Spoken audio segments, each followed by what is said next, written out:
Leyes de Kirchhoff, circuito en serie.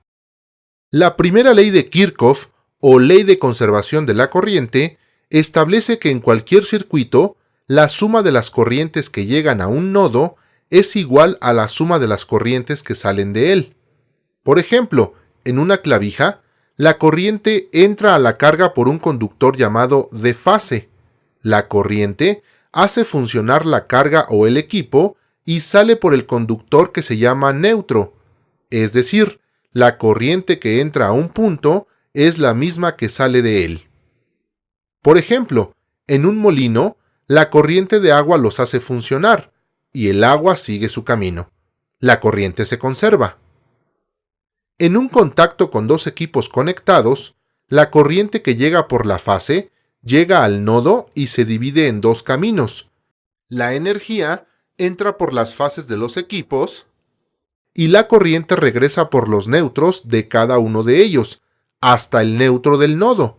Entonces se dice que la corriente que sale de un punto es la suma de las corrientes que regresan a él, ya sea en un contacto o en una carga. La segunda ley de Kirchhoff es la ley de conservación de las tensiones.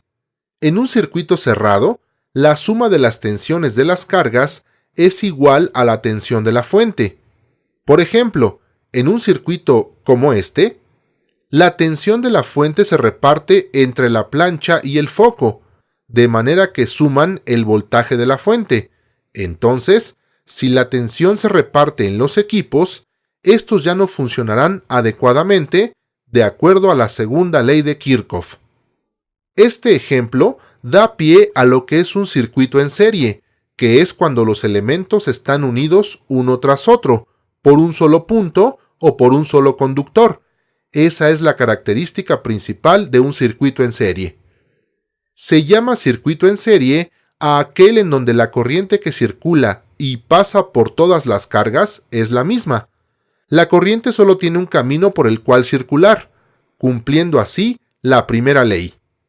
Asimismo, la suma de las tensiones en cada resistencia es la tensión de la fuente, dando cumplimiento a la segunda ley.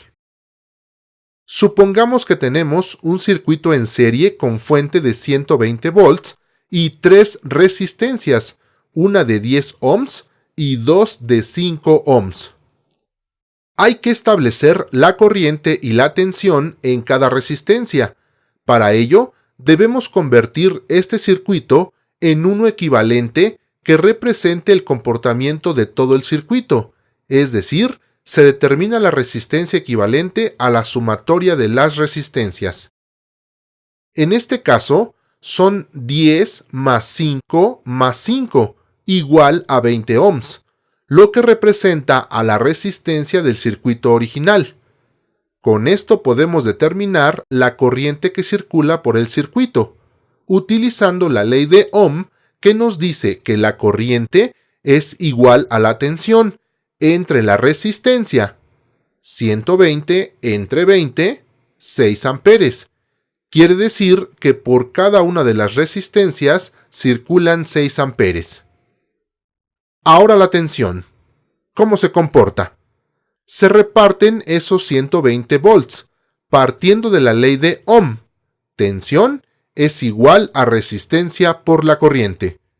La tensión en la resistencia 1 es 10 ohms, por la corriente 6 amperes, igual a 60 volts.